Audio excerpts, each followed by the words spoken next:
Hello, Logan here from Dim Digital, running the show again. And this time we're doing a review. I'm joined by Apps, and we are looking at Forza Horizon 3. Logan's mic cut out here. It's Forza Horizon 3. Apps, how you doing? All good, thanks, you. Is it Horizon or Horizons? Just Horizon, no S. Fuck! Well, I ain't redoing it, so that's in now, locked down. At least we clarified it from after. Clarify it now, what's the game? You get it right this time, that'll be good for them. That'll do. So, bit surprised to see 3 cropping up. It's a concern that's getting a look in a little later than you'd expect. Well, the thing Where was it? You ain't bought it, have you? It came with, when I bought the Xbox One S, I think. So it came as like a digital code. Oh, right, okay. So it's already past its sell-by date, really, at that point. But I'd not played a Forza Horizon game, and Forza Horizon 3 got some really good reviews. And I've always struggled with these driving games or racing games. Like Forza Motorsport, I've always struggled with to get through or just get to a stage and I think I can't be bothered anymore. Same with Gran Turismo. I'm just not into cars, and it seemed like those games are like kind of built around you getting cars that you like and tweaking them and painting or whatever that, and then racing them. And then I saw Horizon, and it looked a bit more like it's obviously a bit more arcade than what the Motorsport series are, like its sort of sister, and it was a bit more gamified, if that makes sense, like an open world. You kind of can explore and do whatever you want, and there's loads of different tasks for you to do. And the reviews were very high, so I thought, you know what, I've got it as part of this bundle. If I sell it, I'm going to get about 15 quid for it. Why don't I just play it?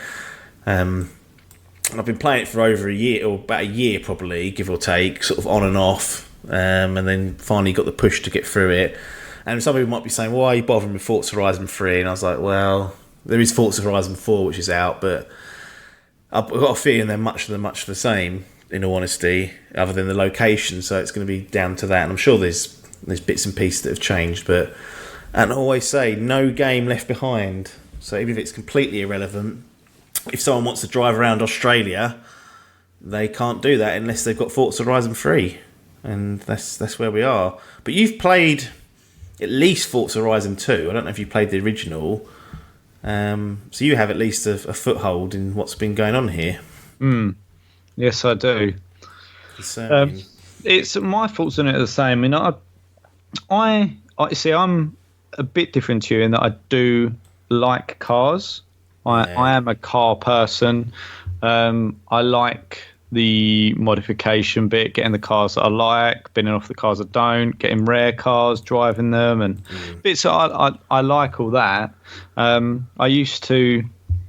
I was born and bred on Gran Turismo. Yeah. And I used to just fill up my garage with. You'd win cars and stuff. And I'd Dodge Viper. Yeah, I'd complete it. Get the what's it called? It was a Suzuki. Oh right. Pikes Peak. That's it. That's what it was called. That was the ultimate car on it. Right.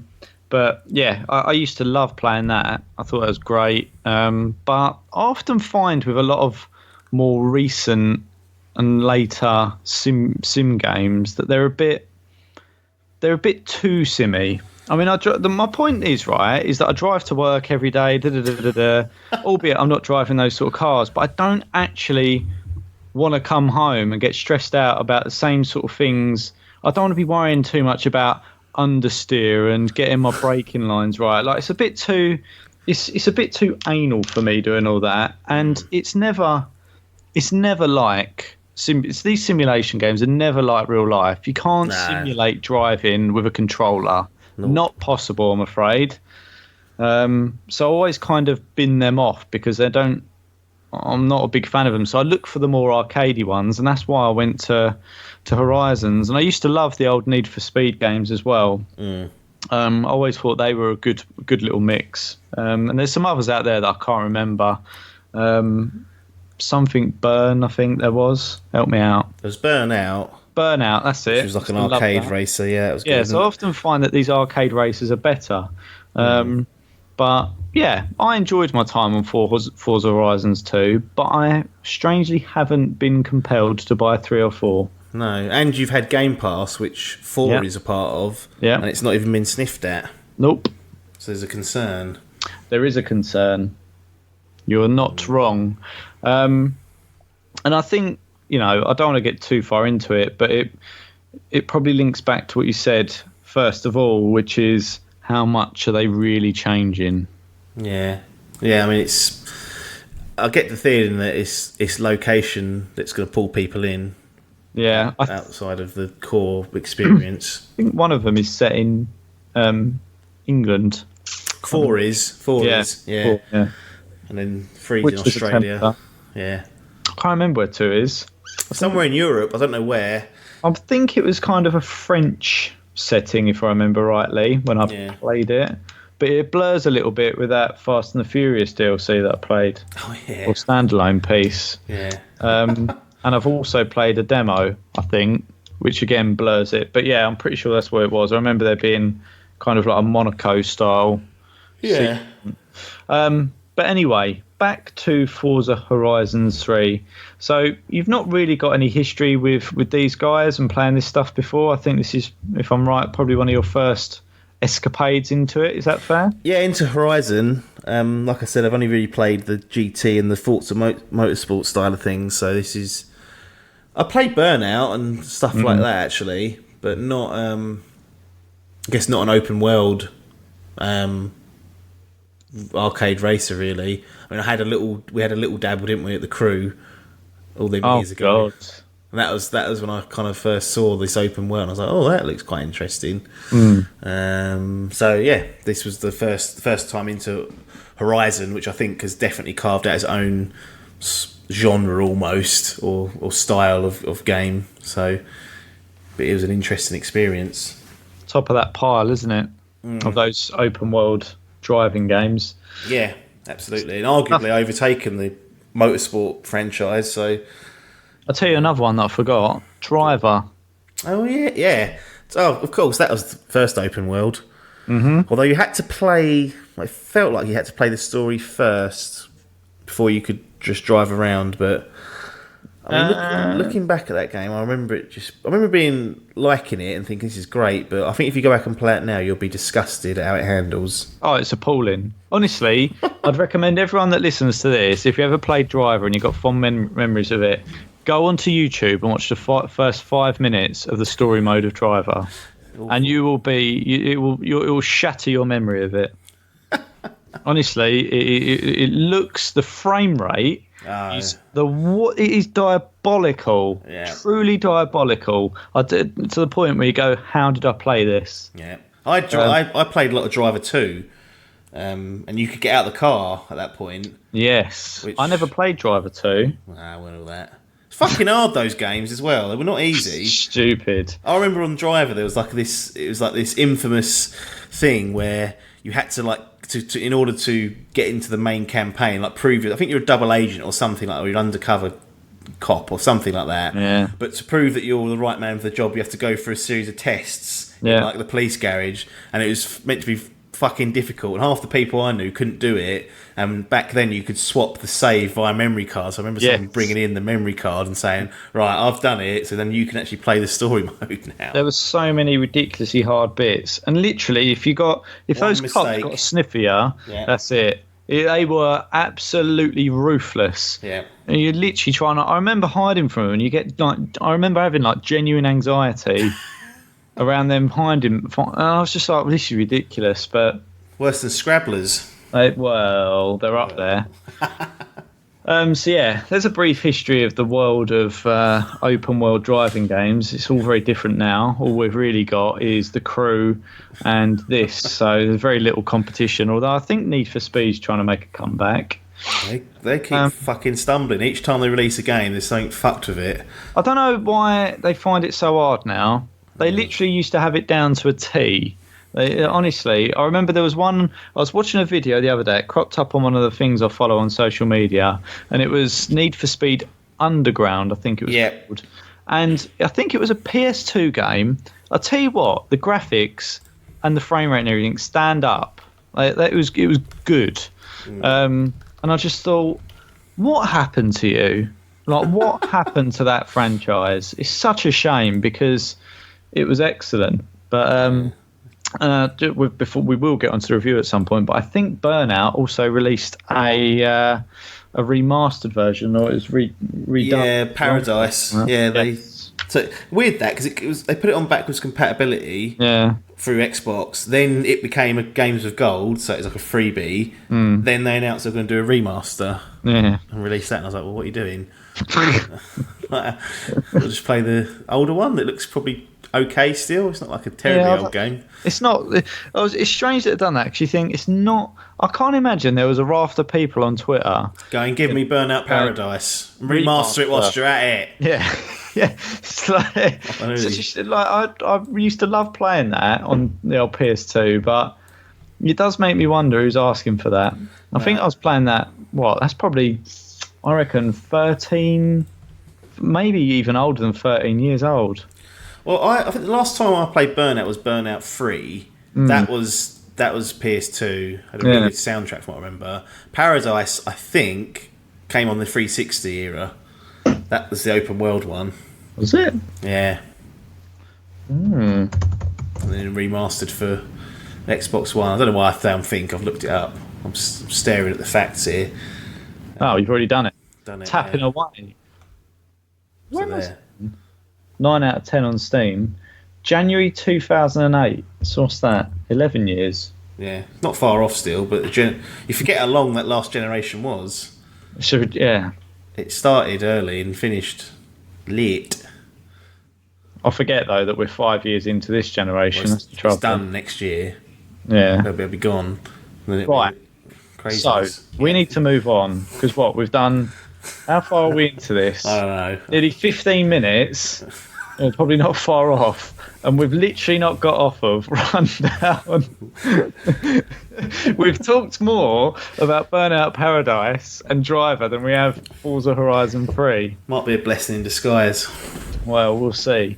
So, in front of me, look, here's a little insight into behind the scenes at Dim Digital. So every time we do a review, we've got a similar criteria that we do. And I'm looking at this and I'm trying to relay this back into my mind of how Forza Horizon can play out. And it says, set the scene for the game's narrative, introduce a character you play as. So you make your own character. You make your own, yeah. Make your own character. To be fair, they do actually give you a character. Or they did in 2. Yeah, I can't remember his name though. No, in this one you can choose what they look like, a name, male, female, and essentially you're the boss of like they call them like the Horizon events, and that's basically all the race events that are within the Horizon universe. So lots of like rally cross across the streets and all sorts like that. So you're responsible for setting up this festival in Australia. It's a fictional representation of Australia, and growing that festival and getting new fans, getting new events on board, winning stuff. It's rather than you trying to sort of earn your way up the rankings, which previously in most racing games you start at the bottom and then you become the top dog in the world. What you're actually trying to do here is make your festival really big. So you want to grow it, and you can grow it by partaking in events and coming like first or third, and opening new things, doing like stunts and all sorts of different activities that you can do. There's tons for you to do. But that's the difference, I guess, is that you're not trying to be the top racer or the top driver across Australia. You're just trying to grow the festival. Right. Basics. So presumably you grow the festival by winning races. That helps, yes. So by winning races, that gets you more fans. When you get to a certain fan level, then you can expand your existing festival site, or you can create a new one on the maps. I think there's 4, I believe, maybe 5 of like sites that you can build them on, and eventually you have to build them on all because you run out of races and things. But it's odd in the way that you're tasked with growing the festival. The only way to grow the festival is for you to drive in the races and come first or third, which is a little bit odd, but I'll let it slide because it's a video game. I mean, I must admit, I remember it in Forza 2, and you were basically earning rep and doing stuff. It was still the same sort of festival thing, but you weren't there to grow it. You were there to partake and grow yourself, which is a tried and tested way. I mean, it's just a means to an end, isn't it? Really, it's just there to allow you to just do all these races. It's ultimately pointless and not offering anything. Yeah, no, it's essentially just a way for you to grow the meters and get experience, unlock new cars, unlock new events. You know, the actual narrative behind it is obviously very weak. It's not like The Crew. Do you remember playing that? And there's like, I think in the original, you start off and your brother gets killed or something by this gang, and they set it up so that's the reason why you're trying to get into this street racing gang, is to get revenge on them. It's none of that. It's a shame they set the gravity to 200% in that, really. That didn't help when you just felt like you was stuck to the road. Ridiculous. I still think Horizon has a little bit of that, not as much, but I still feel like you're too grounded. But I don't know. I'm not. We're getting ahead of ourselves, but fuck it, doesn't matter, does it? No. I always find that with racing games. Do you know what? Actually, do you know what? One of my favourite games to do racing on is Grand Theft Auto 5. Yeah, it's mad. And I know that's really stupid, but in a lot of ways, they have got it. And you wouldn't expect any different from Rockstar. I imagine if Rockstar did a racing game, they would fucking hit it with nail on the head, because they just seem to. But the everything in that is, I couldn't. If you said to me, what would you change about the way that cars race or work in GTA 5? What would you change? I'd go nothing. Yeah. Genuinely, I can't. The gravity of them feels good. The way they handle's good. Everything is excellent. And I think, what are we coming to when that is one of the? Because we spent loads of time on Grand Theft Auto 5 doing custom racing. Yeah, I know. Dozens of hours. Yeah, and it's just, whenever I play a game, I always, for some reason, think I can't understand why they can't get it perfect. It's a tough ask. To be honest, like Rockstar, not the main studio, but do you remember Midnight Club? Does you remember that? That was from some of the Rockstar teams. Right. Not seen that for a while. I remember the game, but I don't think I ever played it. I never played them, no, because I never been really a racing game. Later on, I'll tell you what I am into in terms of that genre, and it'll explain why perhaps I don't play these as much as a lot of other people. But yeah, I mean, it is odd. I think I've always enjoyed that GTA race, and I know it's not realistic, but it was always just good fun to play. This is the point, isn't it? And this is where, I mean, this could be a long old review, because we'll debate all sorts of shit for ages. But I think that one of my problems with Forza Horizon 3 is they're stuck between this normal Forza, which is driving simulator, and it's kind of arcadey version of it. And I feel like it's they're too far to the side of the simulator. Yeah, it's a tough place to be in, because ideally you want to be like Burnout, where it's arcading. It's all about smashing into the opponents and knocking them off the track. So you can go down that route and make your game that. Or you want to go on the more sim side, like Motorsport does and GT, and then you can focus on that. This is a bit of a middle ground, but having said that, and having kind of turned our nose up at it, we're in the minority here. People love this franchise. The reviews are insane. Yeah. Slight spoiler for them, I just can't see how it's getting those scores. No. I certainly didn't enjoy it anywhere near like the 9 out of 10s that people are getting or giving it. No, I mean, I'll quite happily put my mast on it and say that I thought it's a 6 out of 10 game for me. Well, that was 2. And I didn't dislike my time on it. I felt like towards the end sometimes it was a bit dragged out. I quite liked some of the variety, but I don't know. And I think there's some elements of I wouldn't say it's pay to win, but some of the cars that I wanted to drive, you could only drive if you used certain coins that you had to buy, and that pissed me off a bit. And I was just a bit like, I think I stuck to like one main car throughout, and I drove some of the others, but I was in the end I just did all the races and went, right, done. Yeah, I think there's in 3 they peeled back on that a little bit in terms of like it being hard, but there's still cars I didn't get. But the trouble with me is I didn't care. I wasn't. I kind of just found the fastest car that I could control and stuck with it to get. I was going to say, did you just do stats on the basis of? Pretty much, I'd pick a class, and if there's sometimes the event needed like a specific category of car, I'd always try and make sure I had one of each that I was familiar with and liked. And I didn't really delve into it too much, but there were times when I'd look at a car and think, "Cool," and then I wouldn't have enough credits for it, and it'd be like, "Oh, if you want to use the coins or whatever they were, you can do." And I was like, it's definitely not happening. But there was like 350 cars in this. Pretty impressive roster for those that are interested in it. But for me, that all just kind of wears off after 4 hours or so. I'm just like, right, I just want to focus on winning now. I don't really care about what I'm driving or speccing it out and all that stuff. So if we move it on to our third point, and we're now 22 and a half minutes in. The worst thing for the listeners is that it ain't going to be, we'll get to the end and we'll still be debating stuff. Say the worst thing. Best thing, some might say, but graphics. I always think a Forza game looks very good. Yeah, Horizon's no different. It looks fantastic, beautiful looking game. I've played it on PC as well because I could do the play anywhere. So I've tried tried a little bit on the PC. I've played it before the 4K patch came in and after. Looked good before, looked even better afterwards.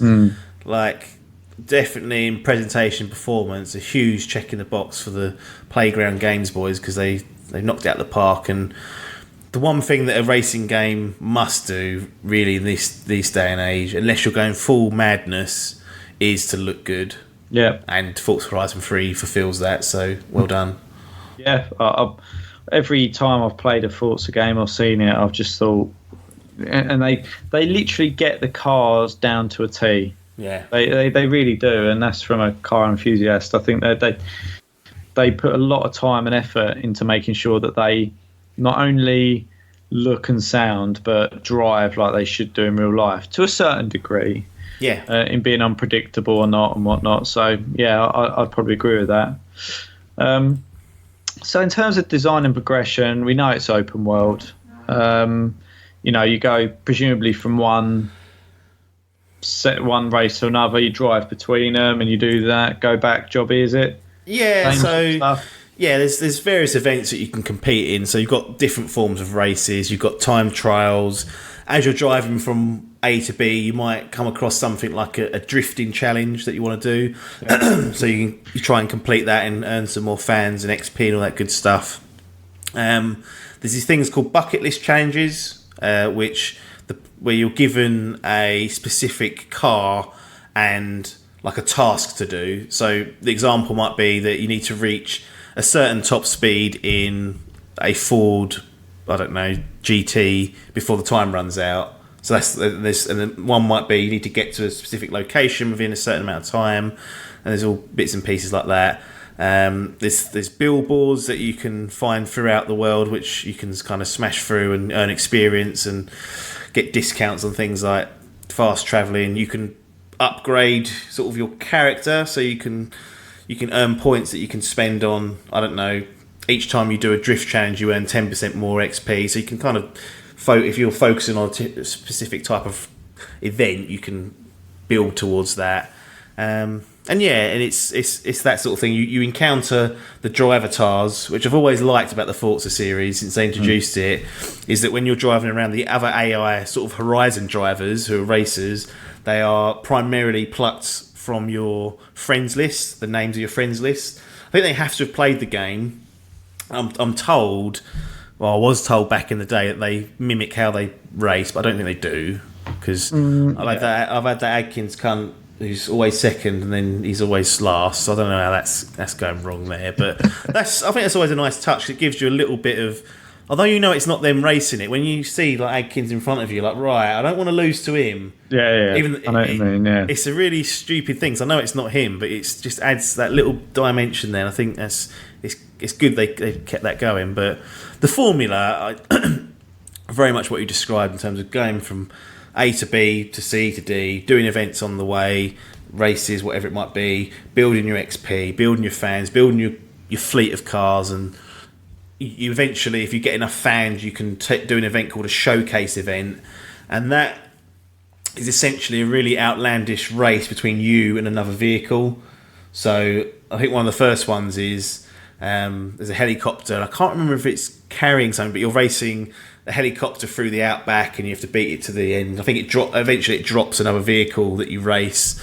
So that's what you're working towards, and the aim of the game is to get all these showcase events publicised and get them all up and running so that you can partake in them. And to do that, you have to earn fans, and you earn fans by taking part in the events that we've listed and doing well in those and using new cars and whatever, and it'll unlock other stuff. And you've got a bit of freedom in terms of the races. You can build your own championships, which is quite handy. If you want to do a load of short races, for example, with one lap, you can add your own blueprint, as it's called, and build them, or you can use a friend's blueprint that's been created. And obviously you can do all of this in a cooperative manner as well. And I think, full disclosure, didn't play this co-op, no one was really around to play it, and I do wonder whether that would have enhanced the experience a bit. But the trouble with that racing is if one player is really good and always wins, it's not much fun, is it? Even if you're playing as co-op. Yeah. I don't know. I think there's an element about these games which would be good as co-op. I quite like the idea of you sort of both driving around together and doing stuff, but they need like co-op challenges. Yeah. That you can do together, like between you reach an average speed of X, and then you have to like bomb it down the motorway and try and like both get within like 100 miles per hour or whatever, something like that. I think that's the way to go. I don't know if that's an option there, but my assumption is a lot of it is you just do the events that you were doing anyway, but there's other drivers there that you know. Yeah, I think there's a couple of ideas there. There's something they did on Top Gear, which is they have a car on top of the other, and the top car drives, steers, and the bottom car does the braking and the accelerating.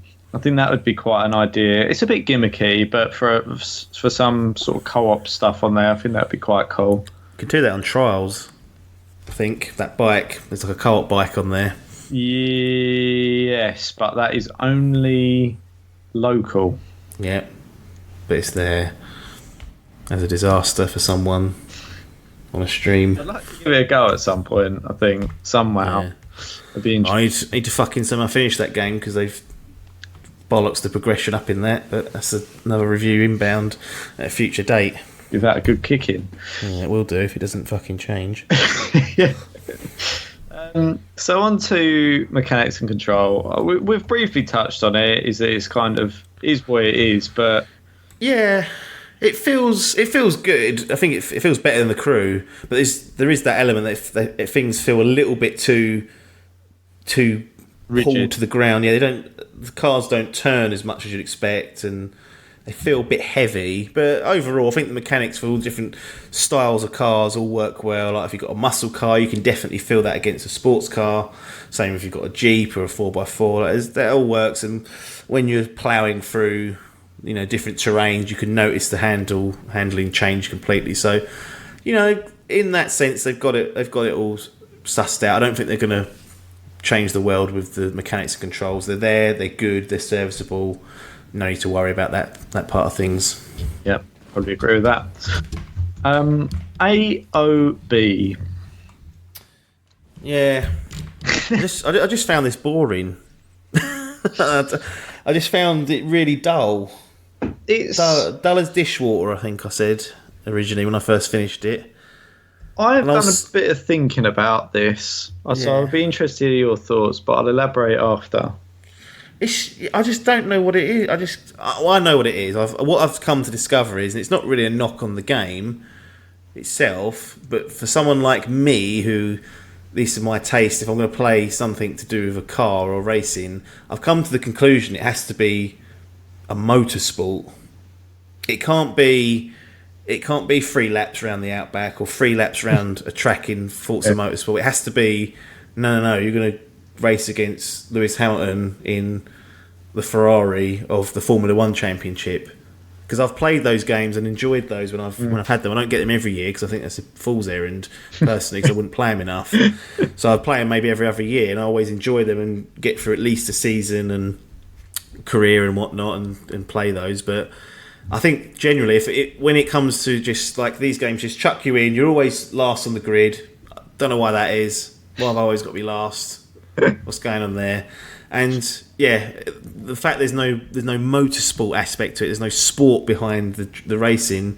I think this now proves it, because the reason why I played this is because of the reviews it got were so high and everyone was raving about it. People who don't typically play or enjoy racing games were saying, yes, this is really good as a video game, but it didn't resonate with me. So I think from now onwards, I just got to focus on looking at the F1 games or any other motorsport leagues that come along if they license them, and stick with those, because that's where I've enjoyed it. I enjoy practicing on a track, getting good at it, and then taking that into qualifying, and then taking that into a race and doing like a weekend of it. So, probably not Playground Games' fault, but it was a useful kind of like process for me to get to the stage at the end of it and say, yeah, I didn't actually enjoy it that much. There's nothing really wrong with it. It was dull to me. But I'm interested to hear what you say, since you're the car enthusiast, and this felt like it could be a happy medium for you between sim and game. Yeah. And bear in mind, you're talking about Forza 2 here. Yeah, Horizon 2. Yeah.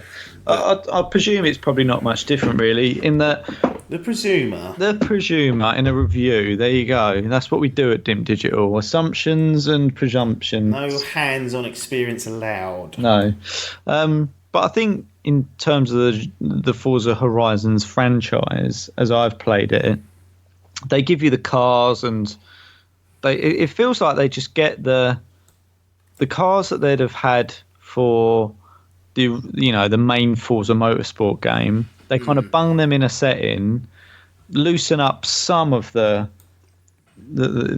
motorsporty bit of it, and then just go crack on. I think when I think back to some of the games I used to play that were open world, they're a little bit more fun, but they didn't take themselves as seriously as Forza Horizons does.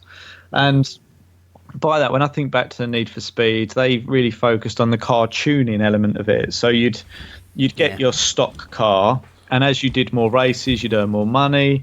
You'd do up your car, you'd upgrade it, you'd make it faster, you'd change the rims on it. You had a whole load of customization, and that I found fun. As I say, it's like in cars and customizing them and stuff. I thought that was good. You also have in some of these games a police chase element, and it just varies the race style up a little bit, and you're racing on open roads rather than closed tracks, and it's just a bit more fun. There's a bit more unpredictability about it. You're not necessarily racing against 6 other cars on 4 laps. You're doing a mixture of point to point, and arguably that's in Forzas as well.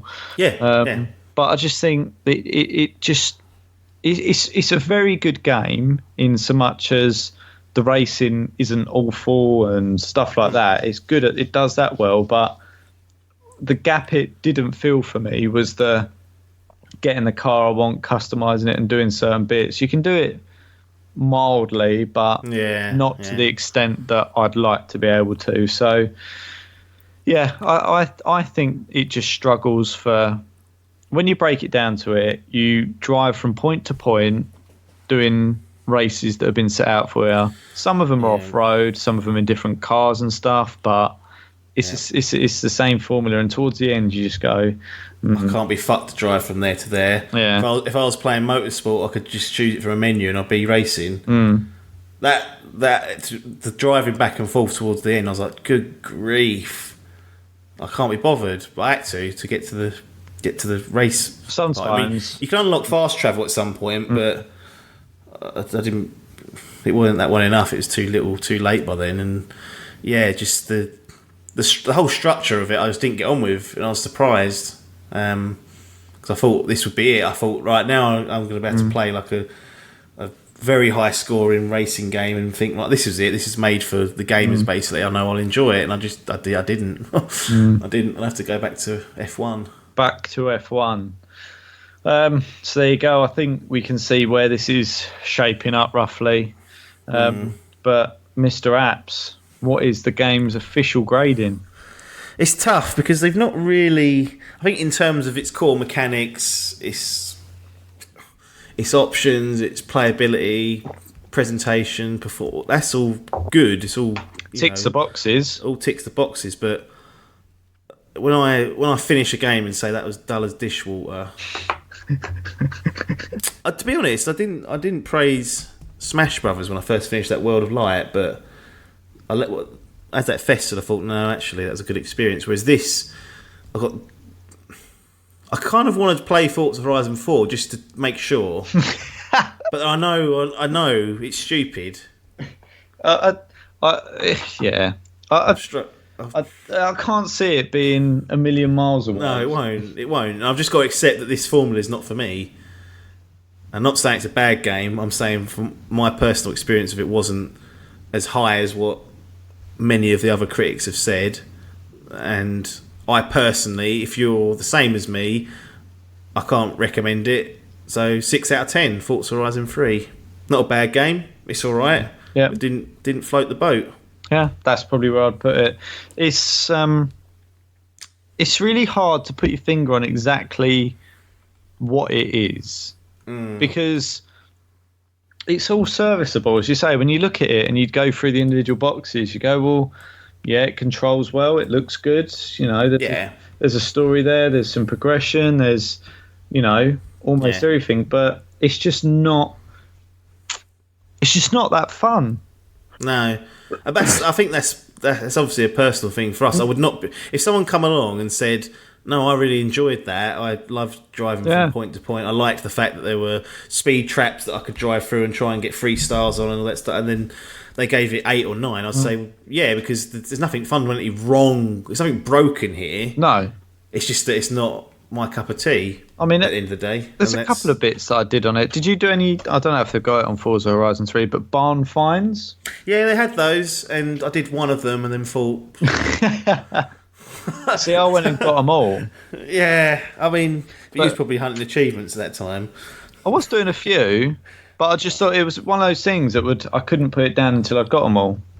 Yeah, once those credits rolled, I was like, thank the heavens that don't exist. I needed to get off that. It was just, I had no interest. I think I did literally one of those, and that fucking idiot on the radio kept saying, "Oh, we found a new barn." So, and I was like, I don't care, mate.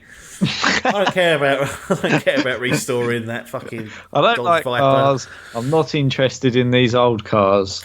No, perhaps I shouldn't have reviewed it, but I thought it'd be an interesting insight into someone who was. I was seeking this style of game because I thought it's something that don't particularly get into, and it backfired. I think you should review it. I think. Yeah. It's difficult because. I think when you review things, you do it very much from your perspective, which isn't wrong. You do obviously allude to the fact, especially in this, it's like if you liked it and there were people that said, I enjoyed doing that, it's kind of like, okay. But I think that's fine. I think, you're not always going to like everything. And that's a good thing. And I'm with you in it, in that when you're playing it, you go, everything here is serviceable at least. It looks good. It plays fine. But there's just something about the formula that is not clicking. Not clicking properly. And that's why I've played 2 and not bothered with 3 or 4, I think. And I'm probably going to play 3 and not bother with 4. Yeah. The put-off merchants. And you got Adkins who went through Horizon 2, Horizon 3 and then started playing 4. But I don't know if he enjoyed it. I don't know if he just did it because he wanted to play 4 and couldn't bear not playing the other 3. That's the problem. You got this brain to consider. Yeah. I'm quite fortunate that I've managed to cut that out a little bit. Well, how he's not burnt out by it, I don't know, because by the sounds of it, it's not changed in any great discernible manner. No. So you're I think basically sitting there playing the same game for hours and on end. the key indicator there is he's had it a couple of months and it's not finished, so it's been dropped. So there was this mad rush to finish 1, 2, and 3, like actually finish Burn them. himself out. That's what you do when you do that. You literally burn yourself out, and you get to 4 and you go, I can't even be bothered. I don't want you to have an intervention with him and just say, look, you don't have to play every game in the series before playing the new one.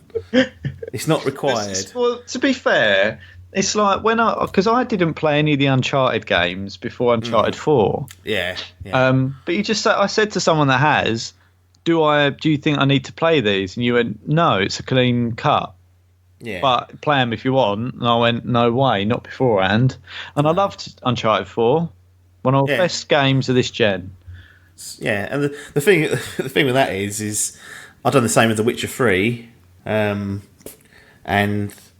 Adkins did the same with The Witcher 3, but then lately he's struggled. You have to help him out. If anyone's got any tips, hit us at Digital on Twitter and say, look, I need some help here. Because it's time. He'll run out of time one day.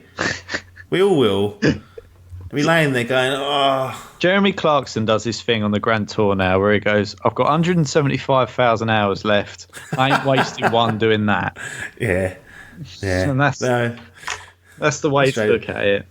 Can't begrudge people if that's it. I'm kind of like that. I'd like to play all the games in the series, but if there's a narrative game that I haven't now, like Devil May Cry 5, I'm probably going to play that, borrow it off Adkins. I've not played 1 or 4, but what I will do is watch a video game movie of it to catch up on it. Yeah. Rather than go through and play the game, I'll get the story, the rich backstory from the 4 games, and then I'll go in and go, right, I'm reasonably prepared. I know who's who roughly. I know what's going on, and we'll go from there. But I've got to respect him. He has to play it if he can. He'll play it, but he doesn't, and that's why he's got a backlog of 42 games.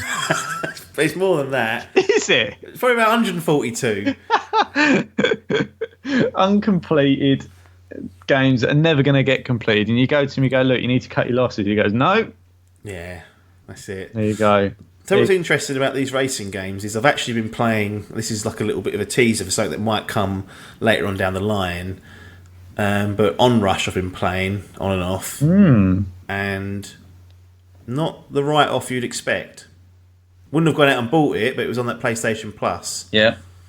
And interesting is what I'll say, as a little tease. I'll get round to finishing that and reviewing it, so you'll hear my final thoughts, but something for the listeners to ponder about what that means.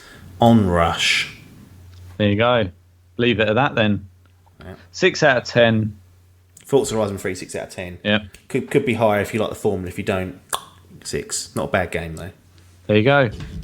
Sums that up nicely. Yeah. And it didn't go on for 1 hour and 20 minutes. That's a shame. That is a shame. Given that's what they want. Anyway, we'll cut the line there. Thanks for your time, apps, and ta-da.